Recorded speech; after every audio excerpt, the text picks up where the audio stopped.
హల్లెలూయా. మన ప్రభు అయిన యేసుక్రీస్తు నామములో మీకు శుభములు.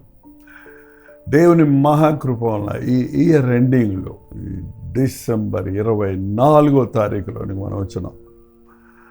24 రాత్రి క్రిస్మస్ను సెలబ్రేట్ చేసుకుంటారు, 25 ఉదయం సెలబ్రేట్ చేసుకుంటారు, నవంబర్ 25 నుండి ఇప్పటి వరకు చేసుకునే వాళ్ళు ఉన్నారు.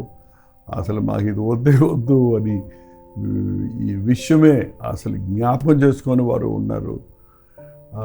ఇటువంటి పరిస్థితుల్లో ఎవరు ఎలా ఉన్నా క్రిస్మస్ చేసుకుంటే తప్పని చేసుకునే వాళ్ళు అంటారు, చేసుకోకపోతే చేసుకోవటం లేదు మీరు విశ్వాసులు కార్యాన్ని చేసుకునేవారు అంటారు. చూడండి, లోకం ఎప్పుడు కూడా అన్నీ రకరకాలుగా ఉంటాయి. ఒకే మనిషిని గురించి అందరూ ఒకటి చెప్పరు కదా. ఒక సందర్భాన్ని, ఒక విషయాన్ని గురించి కూడా ఒకే మాట అందరి నోట రాదు కదా. కారణం, మనుషుడు వివిధమైన తంత్రాలు కల్పించుకున్నాడు. కాబట్టి వాడికి అనుకూలంగా, వాడి ఇష్టానుసారంగా, వాడికి ప్రయోజనకరంగా ఉండే దాని విధంగా మాట్లాడుతుంటారు. మంచి బట్టలు వేసుకుంటే వీళ్ళకి గర్వం ఎక్కువ అంటాడు, వాటిలో చాలా మురిగ్గా ఉంటే వీళ్ళకి దరిద్రం, వీళ్ళు సోమరులు అంటారు. ఏంటంటే సంతోషంగా ఉంటే వీడు ఏకిల్లో అవుతారంటారు, ఏడుస్తుంటే ఏడు మొహోడు అంటారు. కాబట్టి లోకం డబ్బులు ఉంటే ఓబో వాళ్ళకి డబ్బు ఉందంటారు, లేకపోతే చిచి దద్దుడా పోరా అంటాడు. కాబట్టి ఏ విధంగా ఉన్నా ఎవరు ఏదో అనుకుంటారు. కాబట్టి ఎవరేమనుకుంటున్నారో అన్నది మనకు అవసరం లేదండి. దేవుని ఉద్దేశం ఏంటి, దేవుని ప్రణాళిక ఏంటి, దేవుని వాక్యం ఏం చెబుతుంది, అది చాలా ముఖ్యం. యేసు ప్రభువుని నమ్మిన తర్వాత నా డిక్షనరీ, నా గూగుల్, నా చాట్ జీపీటీ, ప్రతిదీ నాకు కావలసింది ఏదైనా సరే నా వాక్యములో నుండి దేవుడు పరిశుద్ధాత్మని వలన ప్రత్యక్షపరుస్తారు. వాక్యము చదివి ధ్యానించండి. నాకే కాదండి, ప్రతి వాడికి అందుబాటులో ఉంది. ఒకప్పుడు బైబిల్ అందరూ చదవకూడదని నిషేధం ఉంది. ఇవాళ అందరూ బైబిల్ చదవచ్చు. బైబిల్ చదివితే బాగుపడిపోతామని తెలిసి సాతాను బైబిల్ చదవనట్లు లేదు, చదివేవారిని అభ్యంతరం పెడతానికి నానా హింసలు పెడుతున్నారు. కానీ వాక్యాన్ని పట్టుకోండి, వాక్యానుసారంగా జీవించండి. నా వాక్యం ప్రభు రాకడ గురించి, ఆయన జననాన్ని గురించి చెప్తుంది. కాబట్టి ఈ సందర్భంగా ఆయన జననము, ఆయన అద్భుత ఆశ్చర్యకారాలు జ్ఞాపకం చేసుకోవడం నాకెంతో ఆశీర్వాదకరం అని నేను నమ్ముతున్నాను. మీరు కూడా అనుకుంటా కదా. రెండో చిన్న ప్రార్థన చేసుకుందాం. పరిశుద్ధుడా, నీకు వందనములయ్యా. ఎంత పండగైనా, ఎంత సందడైనా యేసయ్య ఉంటేనే కదా ఆయన మేము గ్రహించుకుంటకు, ఈ సందర్భంలో నీకు ప్రాముఖ్యత ఇచ్చి నిన్ను చూచుటకు, నీ మాదిరిని గమనించి, నీ మైండ్ ఫ్రేమ్ని, నీ మనస్సును, క్రీస్తుయేసును కలిగిన మనస్సు కలిగినట్లుగా అనేక పాఠాలు మేము నేర్చుకున్నట్టుకు మాకు సహాయం చేయమని క్రీస్తునామములో అడుగుచున్నాము తండ్రి, ఆమేన్. ఆ రాత్రి వేళ, ఏ రాత్రి వేళ అండి? యేసు ప్రభువు జన్మించిన రాత్రి వేళ. అది రాత్రి వేళని చెప్పబడుతుంది. Maybe midnight or early in the morning అని చెప్తున్నారు. మనం లూకా సువార్త 2వ అధ్యాయంలో చూసినట్లయితే, ఆ దేశంలో కొందరు గొర్రెల కాపరులు పొలంలో ఉండి రాత్రి వేళ తమ మందలు కాచుకొనుచుండగా ప్రభువు బెత్లెహేములో జన్మించాడు అన్న విషయం ఎవరికీ తెలియదు. అసలు మరియా యోసేపులు బెత్లెహేములో ప్రవేశించినప్పుడు వారు కొంచెం స్థలం ఇమ్మని అడిగితే ఆ ప్రదేశంలో ఉన్న వాళ్ళు ఎవ్వరు, అక్కడ స్థలమే లేదు. అసలే చాలామంది బంధువులు ఉంటుంటారు, వారి సొంత ఊరు కదా. కానీ ఎవ్వరు వారిని చేర్చుకోలేదు. ఆమె గర్భములో ఉన్నది లోకరక్షకుడైన ఎరుగుంటే ఏమేం చేస్తుండేవారో కానీ అది ఎవరికి తెలియదు. యేసు ప్రభు ఈ లోకాలకు వచ్చినప్పుడు పెద్దగా ఆర్భాటం చేసుకుంటూ రాలేదండి. నేను వచ్చేస్తున్నాను అని మాయలు చేసే బాలుడిగా రాలేదు, కానీ మామూలుగానే రక్త మాంసాల్లో బాల్యభాగస్తుడై తన మహిమను విడిచిపెట్టి, తన యొక్క శక్తిని విడిచిపెట్టి జన్మించాడు. కానీ ఆయన జన్మించిన కారణభూతుడు. ఆయన జన్మించింది లోక కళ్యాణం అంటారు మన దేశంలో, లోక పాపముల కొరకు పరిహారం చేయుటకు. సకల జనుల కొరకు ఒకరు చనిపోవటం మేలు. ఆ పరిశుద్ధుని రక్తం చిందించబడటం అవసరం. రక్త ప్రోక్షణ లేకుండా పాప క్షమాపణ జరగదని మనం అనేకమైన గ్రంథాలను చూస్తూ ఉన్నాం. అది నెరవేర్చడానికి, పాప విమోచనకారి చేయడానికి ఆయన లోకంలోనికి వచ్చాడు. కాబట్టి ఆ విషయం లోకానికి మరుగై ఉంది, కానీ దేవుడు తన ఇష్టలేని వారికి, తనను వెతికే వారికి, తనను అన్వేషించే వారికి, తనను నమ్మిన వారికి ప్రత్యక్షపరుచుకున్నాడు. ఈ గొల్లలు మన మామూలుగా సింపుల్గా చిన్న చిన్న పిల్లల్ని పెట్టి గొల్లల కాపర్లని మనం కొంచెం తమాషాగా వారితో నాటకాలు వేస్తుంటారు, కానీ వారు చిన్నోళ్ళు కాదండి. వాళ్ళు చాలా పెద్దవారు, వృద్ధులు, పిల్లలు, 2-3 జనరేషన్స్ గొర్రెల కాపరులుగా వారు ఆనాటి యూదా జనాంగం, ఇశ్రాయేల్ జనాంగం ఉండేవారు. దావీదు గొర్రెల కాపరి చూసారా, అక్కడి నుంచి మోషే గొర్రెల కాపరిగా ఉండేవాడు. ఆ విధంగా కాపరిగా ఉండటం అనేది అది వారి యొక్క వృత్తి, వారి యొక్క నా దేవుడు కాపరి, మేము ఆయన మేపు గొర్రెలు అన్నవారు. కాబట్టి ఈ గొర్రెల కాపరులు వేద ధర్మశాస్త్రాన్ని, స్క్రిప్చర్ని ఎరిగిన వారు, ప్రవచనాలు ఎరిగిన వారు, పాత నిబంధన ఎరిగిన వారు. అది దావీదు పొలం, బోయాజు, దావీదు యొక్క బంధువైన బోయాజు పొలం. బెత్లెహేము దావీదు ఊరు. అక్కడే నయోమి, ఎలిమెలకు నయోముని ఉండేవారు. అది దావీదు యొక్క ఊరు. బెత్లెహేము అంటే రొట్టెల ఇల్లు అని అర్థం. ఎక్కడో నజరేతులో ఉన్నటువంటి మరియను ప్రభు దర్శించి దావీదు వంశానికి చెందినటువంటి యోసేపును ఏర్పరచుకొని, ఆ సమయంలో చూడండి ఎంత అద్భుతంగా సర్వలోకమునకు ప్రజాసంఖ్య తీయబడుతున్న సందర్భంగా ఖచ్చితంగా దావీదు అక్కడ వంశమానికి చెందినవాడు. దావీదు యోసేపు దావీదు వంశమునకు చెందినవాడు కాబట్టి ఆ జనాభా సంఖ్యలో రాయబడడానికి అతడు నజరేతు నుండి నిండు చూలాలుగా ఉన్న మరియను వెంటబెట్టుకొని బెత్లెహేముకు రావాల్సి వచ్చింది. ఇంచుమించు 150 కిలోమీటర్లు, ఆ రోజుల్లో 90 కిలోమీటర్లు అనేవాళ్ళు. మేబీ అడ్డదారుల్లో నడిచి వస్తే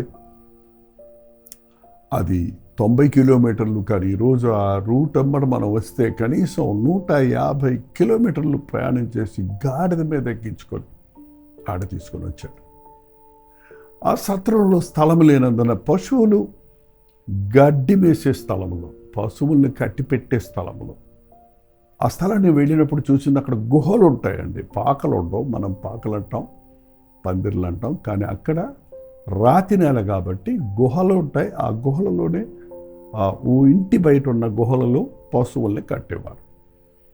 అక్కడ తను బిడ్డకు జన్మమిచ్చినట్లు అక్కడ పశువులు గడ్డి మేసే తొట్టిలో ప్రభువును పొరుండబెట్టినట్టుగా మనం బైబిల్లో చూస్తున్నాం. ఆ విషయం మరి ఎవరికి తెలుస్తుంది?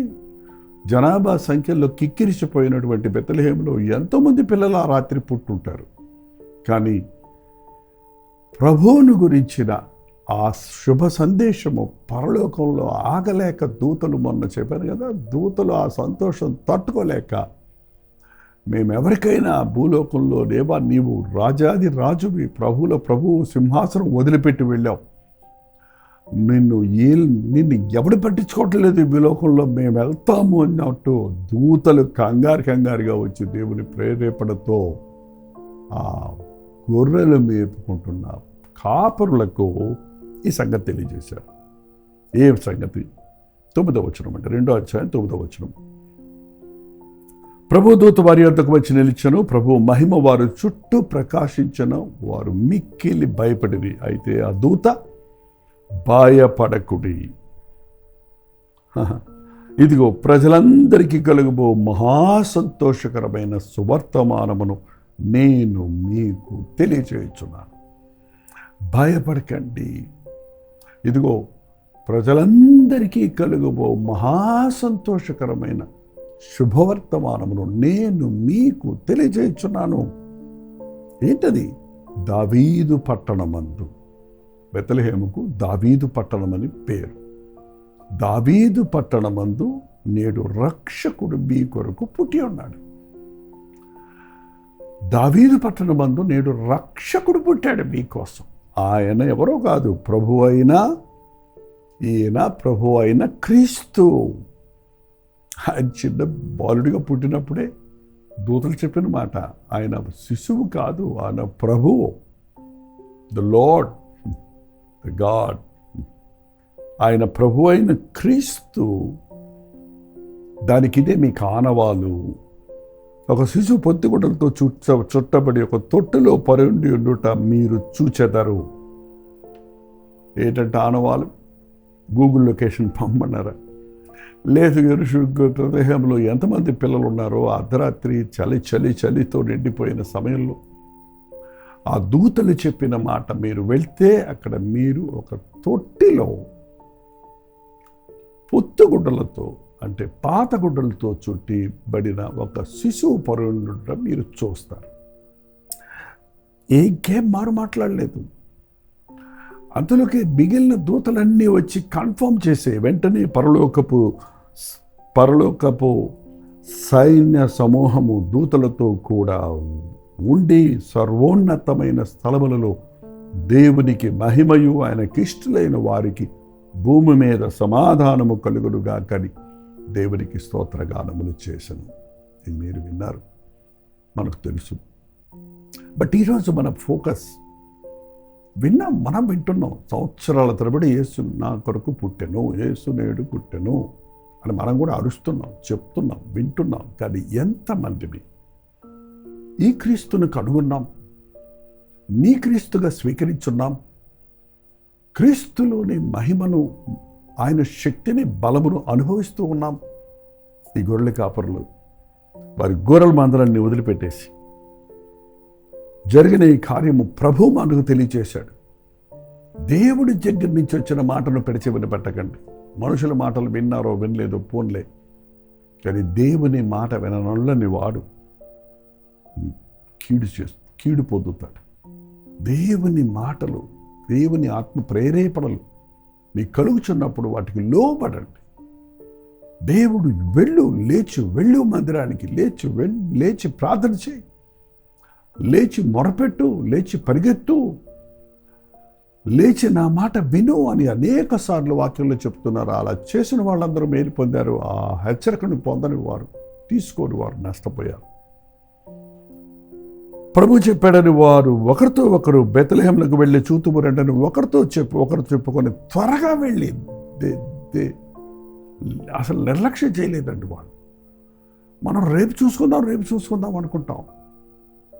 చెప్పబడిన మాటకు రేపు వింటాను, తర్వాత లోబడతాను అంటున్నాం. త్వరగా చెప్పుకోండి, రండ్రా అని పిలుచుకొని త్వరగా వెళ్ళి మరియను శిశువును, తొట్టిలో పడి ఉన్న శిశువును, మరియను యోసేపును తొట్టిలో పడుకుని ఉన్న శిశువును చూచిరి.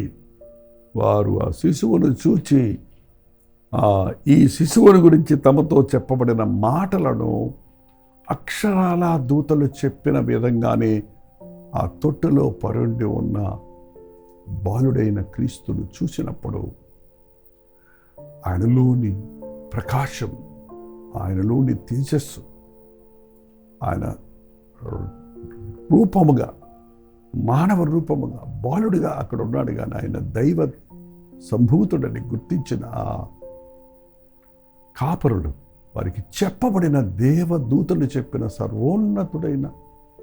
సర్వోన్నతుడైన దేవుడు అన్నది గ్రహించి, సర్వోన్నతమైన స్థలంలో దేవునికి మహిమానికి ఇష్టలైన వారికి భూమి మీద సమాధానం అని చెప్పబడిన దాన్ని విశ్వసించి వారు కన్న వాటిని గురించి, వారు విన్న వాటిని గురించి వారు ప్రచురము చేయొచ్చు, స్తోత్రము చేయొచ్చు, తిరిగి వెళ్ళారు.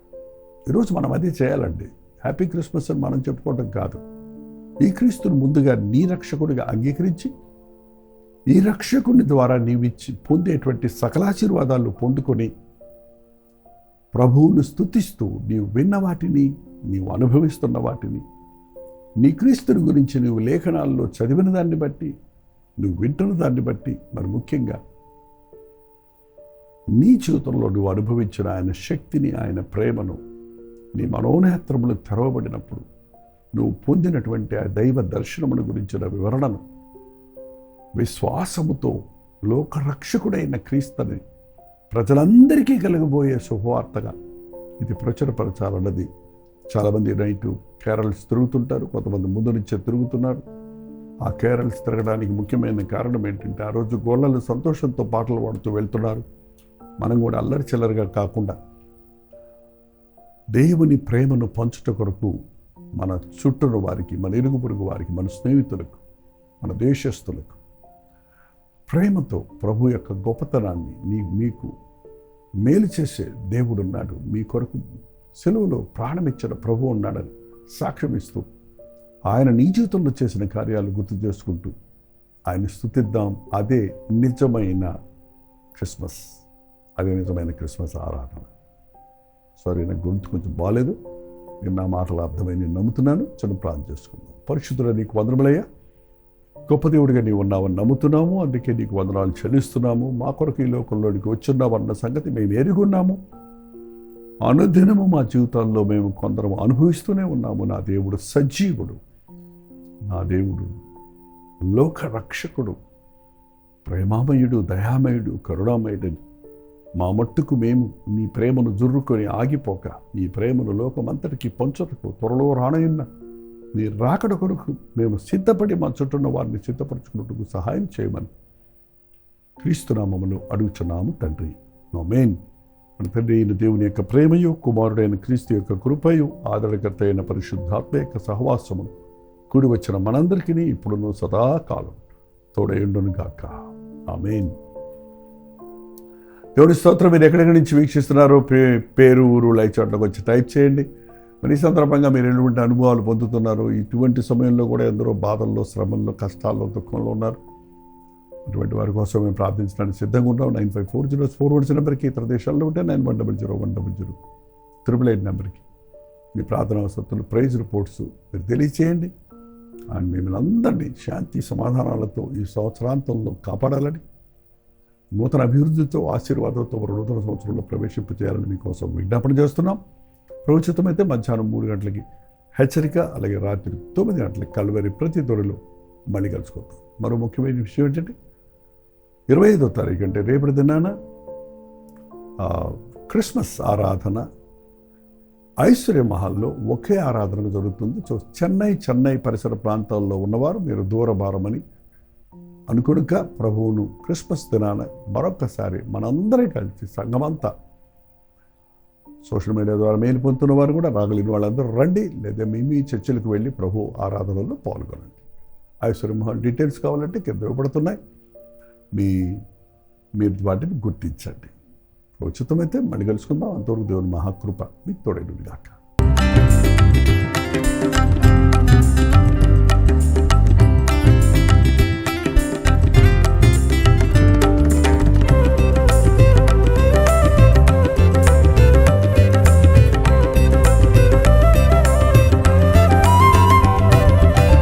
జ్ఞానులు ఆరాధించిరయా నిన్ను, కరుణగల యేసువా, కరుణగల యేసువా. జ్ఞానులు ఆరాధించిరయా నిన్ను, కరుణగల యేసువా, కరుణగల యేసువా. రక్షకుడా, నా ప్రాణ స్నేహితుడా, యేసు రక్షకుడా, నా ప్రాణ స్నేహితుడా, యేసు రక్షకుడా, నా ప్రాణ స్నేహితుడా, యేసు రక్షకుడా, నా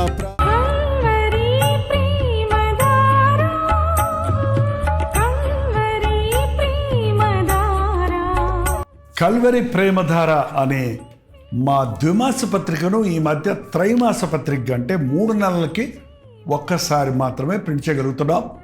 మరి గత 40 సంవత్సరాల పైబడి కొనసాగుతున్న ఈ పత్రికను ఆపు చేయటం ఇష్టం లేక దీన్ని త్రైమాస పత్రికగా మార్చున్నాం. మీరు కలవరి ప్రేమధార పత్రికను చదువుతున్నారా? ఒక ఉచిత పత్రిక కావాలంటే ఇవ్వాలే మీ పేరు, చిరునామా, అడ్రస్తో పాటు ఇంటి నెంబర్తో పాటు క్లియర్గా పంపించండి. తప్పకుండా ఒక ఉచిత పత్రికను మీకు పంపిస్తాం.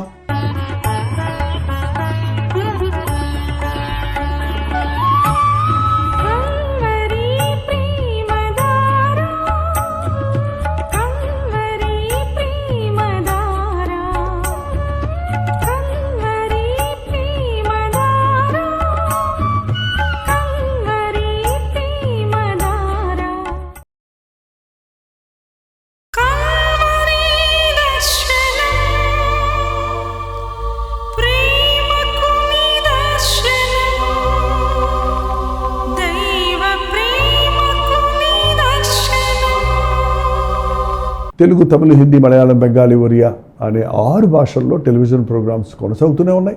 భారభరితమైన పరిచయంలో మీరు సహకరించాలని ఆశిస్తే, ప్రభు మిమ్మల్ని ప్రేరేపిస్తే మీ విరాళాలు, కానుకలు మనకి మీరు పంపించవచ్చు. అవి నేరుగా టీవీ ఛానల్స్కి వెళ్తాయి. అందులో ఏది మేము మా సొంత ఖర్చుల కొరకు ముట్టుకోవటం లేదు, వేరే పరిచయ కొరకు ముట్టుకోవటం లేదు. టెలివిజన్ పరిచయలో ఇంకా సువార్త వినని వారికి అది అందించాలని ఆశతో ఒక 20 సంవత్సరాలుగా కొనసాగుతున్న పరిచయం కొరకు ప్రార్థించండి, మీ సహకారాన్ని అందించండి. ఈ విషయం మీకు ఇంకా వివరాలు కావాలంటే 89393939 అనే నెంబర్కి మార్నింగ్ 10 నుంచి ఈవినింగ్ 10 లోపల మీరు ఫోన్ చేయండి. వివరాలు మీకు తెలియజేస్తాం.